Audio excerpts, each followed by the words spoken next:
నమస్కారం. దైవస్థుతికి స్వాగతం. నా పేరు ప్రియాంక. దైవజ్ఞానం దేన్ని ఆచరిస్తే వస్తుంది అన్నది ప్రశ్న.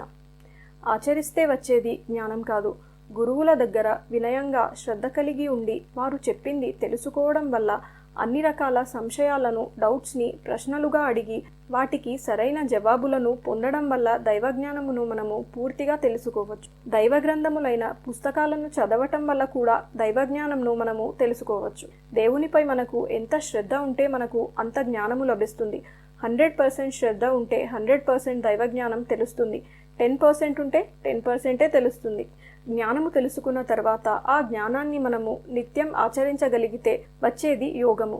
యోగము వల్ల కర్మశేషము మిగలకుండా పోయినప్పుడు మోక్షముని జ్ఞానులైన వారు పొందుతారు.